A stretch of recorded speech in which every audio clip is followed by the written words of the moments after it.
Hey, you guys, Mary Setrakian here for episode 4, Master Voice Teacher Reacts. And I've been reacting to icons and legends. And in episode 3, we went to the iconic show Phantom of the Opera. Well, I thought we'd go to the iconic show that I was in, Les Miserables. I came to New York. I had a master's in voice from the New England Conservatory. I was very well trained as a soprano, but I really wanted Broadway, and I kept auditioning for Les Miserables. And, I have a really good low voice. I thought, oh, I can learn how to belt, and I have great teachers, so I knew all the technique that I needed, so I would never hurt myself, but I didn't know what sound to make. So I kept going to these Les Mis auditions, and I never got past the first audition because I could sing soprano, which they wanted, but they also wanted me to belt. So at the same time, I was auditioning for Evita. It was a show that was going to be in Columbus, Ohio at a dinner theater. And I auditioned and auditioned, and lo and behold, the director, Joey Patton, gave me the understudy of Eva Peron. You see, I had a lot of inspiration. I could go in and do a great audition, and then I'm like, oh my goodness, how am I actually going to sing Eva Peron? I don't really know what I'm doing. So I went to a marvelous vocal coach. His name is Phil Reno. And what a vocal coach really means is like he's a pianist. He was conducting Cats at the time on Broadway, but he's not really a voice teacher. He just helps you kind of with an interpretation. I went to him to tell me, when am I making the right sound as a belter? Again, I knew voice techniques, so I knew how to support the sound, but I didn't know how to resonate the sound. So I brought in not only the Evita score, but also Les Miserables and the iconic I Dreamed a Dream. I worked with Phil, and he would say, that's right, no, that's wrong, that's good, do it like that. So he would really let me know when I was using the right resonance, which is the chest voice. And by the way, belting is only for women. I'm sorry, guys, you don't belt. It's a hormonal thing. It's a testosterone thing. You guys have falsetto. For us, when we sing in our chest voice, it's a different sound than when we sing in our head voice or in our soprano or classical voice. For you guys, you sing here, you sing there. It sounds all the same. So you don't have chest voice. Just, P.S., okay? So this is a ladies' thing, but it's really interesting for everybody to listen to. Anyway, so I went off to Columbus, Ohio, and I was understudying Evita, Eva Peron, and I never got to go on. But while I was there in Ohio, I got the call to come on the world tour of Evita. And sure enough, I flew from Ohio to Munich, Germany, and I got to understudy eventually, not right away, but eventually I understudied the great Florence Lacey in Germany, and I got to do the role, which was incredible. But when I got back from that tour, I thought, okay, you know what? I'm going to audition for Les Miserables again. And it's a long story about the audition process, but just to say, I landed the job to be on tour with the Marius Company. And I was on that tour for 2 years, and guess what I was cast as? It was my first kind of big Broadway tour. I was cast as the swing, which meant I had to sing both soprano and belt, and I had to understudy all the ladies of the ensemble, which was 12 roles. So I understudied 12 tracks, singing soprano, singing and doing belting. And meanwhile, I really learned from the great Bob Gustafson, who was our musical director out there, about Fantine, about how to sing Fantine. It was my wish to do that role forever. I never got to do it, but I do it in concert all the time. And so what I thought we would do today on Master Voice Teacher Reacts is watch the iconic Randy Graff. She was the original Fantine in Les Miserables. So let's take a look at her performance, and I can kind of chime in and give my reactions of the great performance of Fantine in Les Miserables. So here we are. We're going to watch Randy Graff on the Phil Donahue show coming in and singing I Dreamed a Dream. Let's take a look. Production of Les Miserables is Randy Graff. Miss Graff.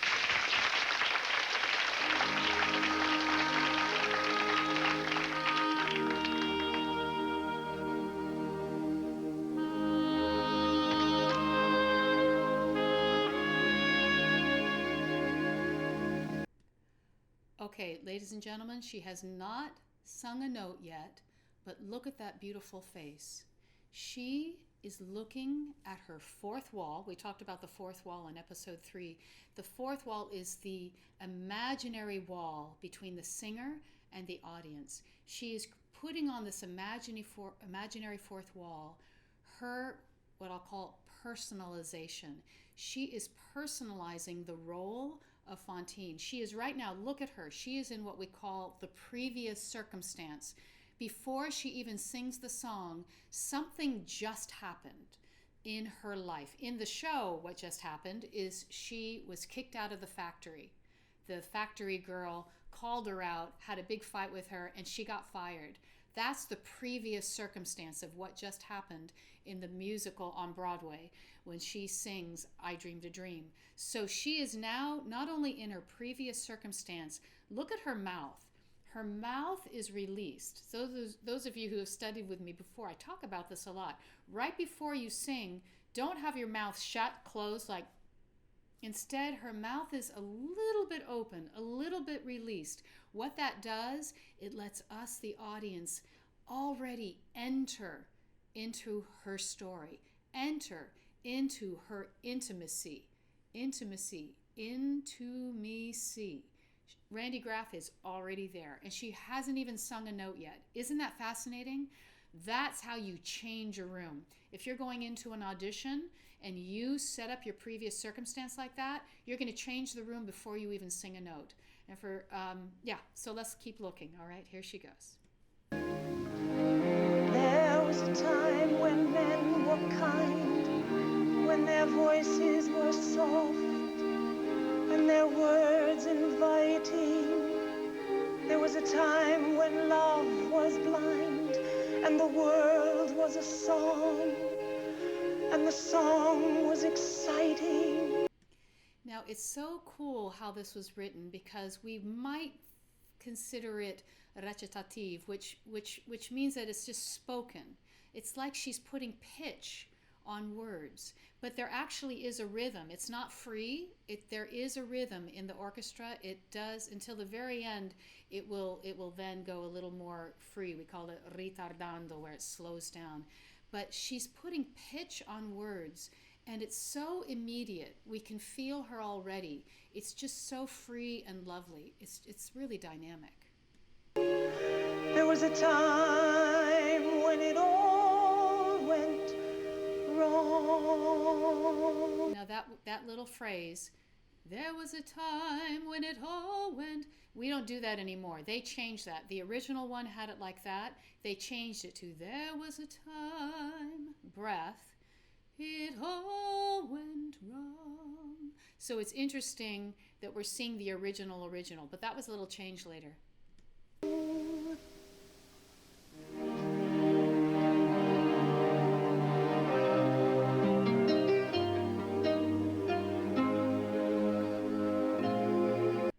Again, I'm not even letting you hear her sing yet. Look what she just did. Look at her eyes.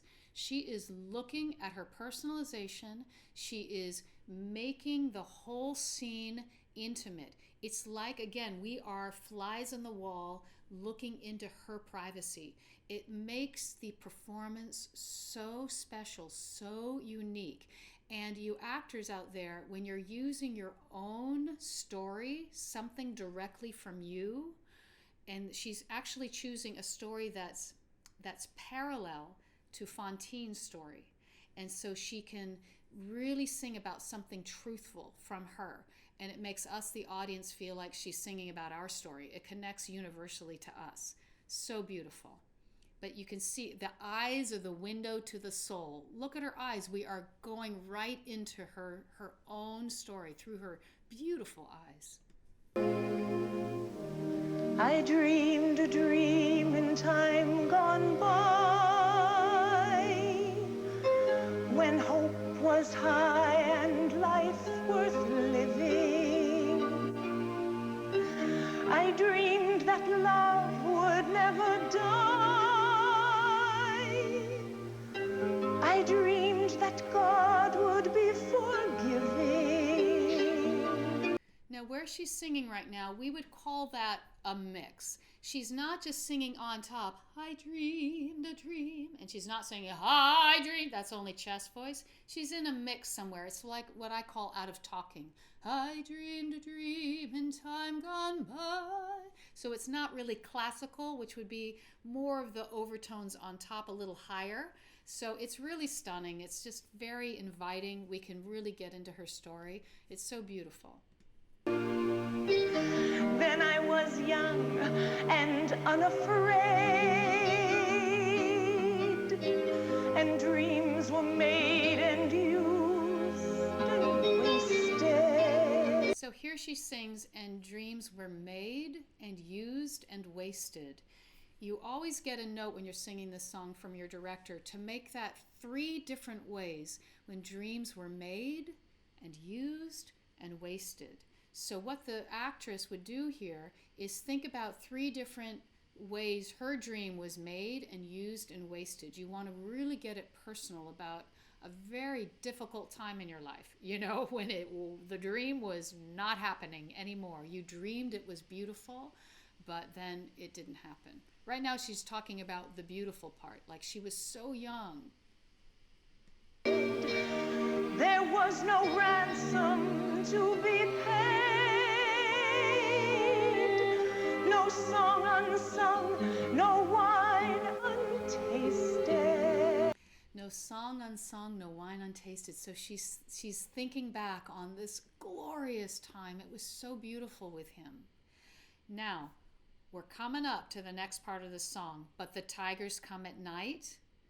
This is the most iconic section of I Dreamed a Dream, and it's also the way I learned how to belt. So let's watch Randy Graff do it. Let's see what she does, and I'm going to talk about it on the other side. But the tigers come at night with their voices soft as thunder, as they tear your hope apart, as they turn your dream to shame.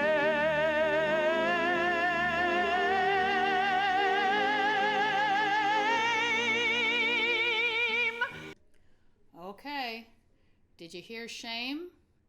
That is an iconic moment. And shame, okay, here we go. We're going into a little technical musical thing. It ends on a B flat. For those of you who read music, that B flat is the high, this is what Phil Reno taught me, and I tell you, it changed my life. A B flat is the highest note that you can do in only chest voice. If it starts going higher, it does start to mix. Now, there are ways to make those notes sound like they're totally belted, but the truth is, we have to only use our chest voice for shame. What I did in all those years auditioning for Les Misérables, I started mixing. So this, let me show you, this is the difference. So if I was going to mix shame without staying in my chest voice, shame,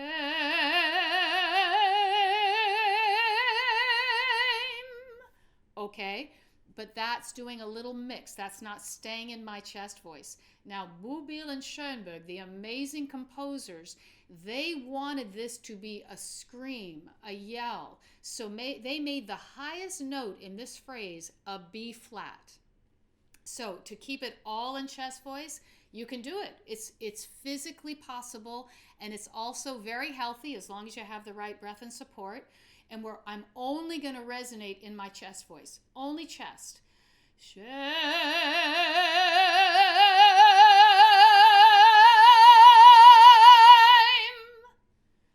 Now, that's how I got the job, when I had a B flat in full chest. It's kind of amazing. When I mixed it, I couldn't get the job.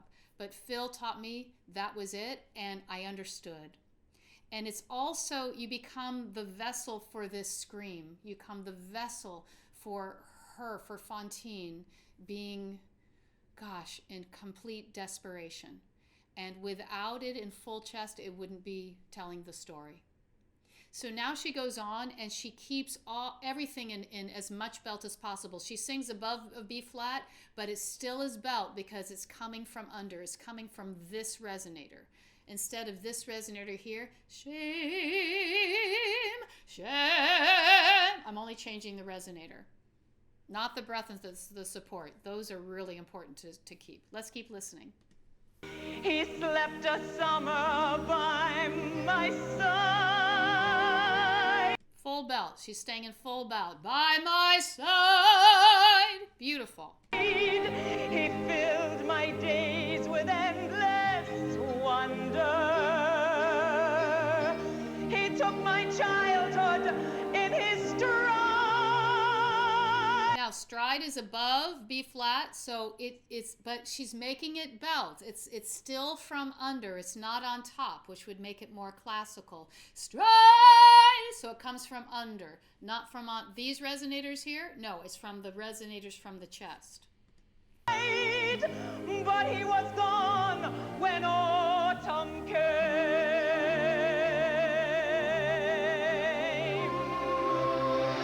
and still I dream he'll come to me.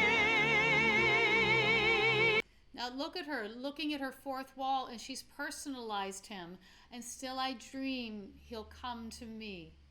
That we will live the years together is the next line. Let's hear that. That we will live the years together. But there are dreams that cannot be. Now listen to that eval. But there are dreams that cannot be. If she did it more classically, it would ring up there. She's using these resonators and opening up the E vowel so it stays E. If you crunch it E and you go like horizontal, B, B, it's more vertical, and she's using the chest voice to take it up there. Glorious. And there are storms we cannot weather.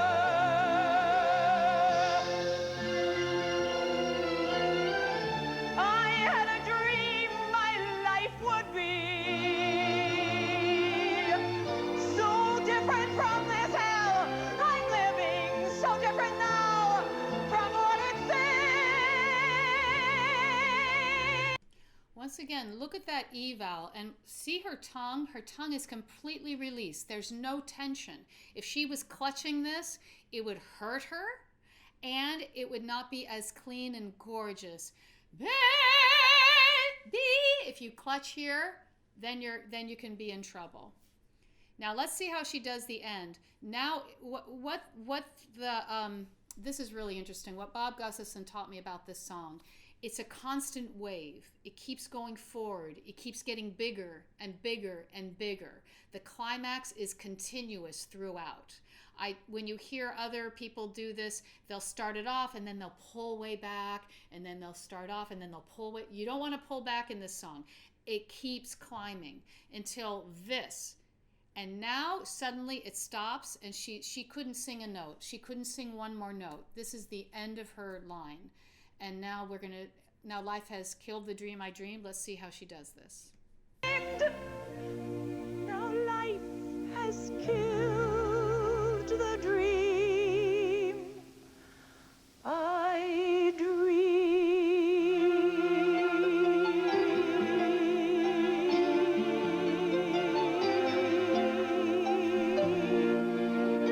Now hold this. I'm going to keep going. But do you see her there? It's like the end of this song. Fantine does not know where she's going to go next. She has no idea where she's going to go. And look at her. She's just in that. Let's see how long she stays in this.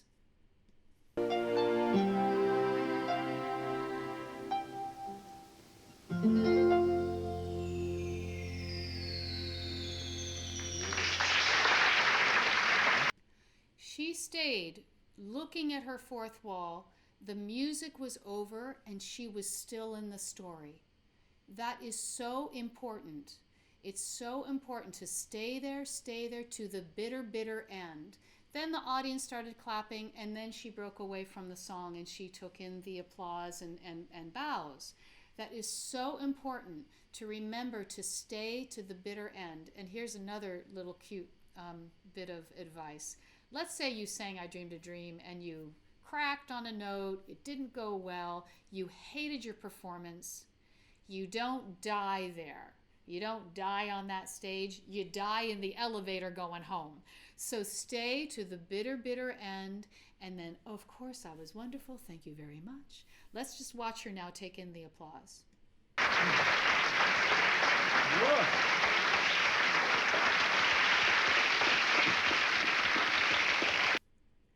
Yep. Now she breaks it. Now she breaks the applause. Of Les Miserables. And she enjoys the audience and she sees them. Thank you for joining me. Episode 4, Les Misérables, I Dreamed a Dream.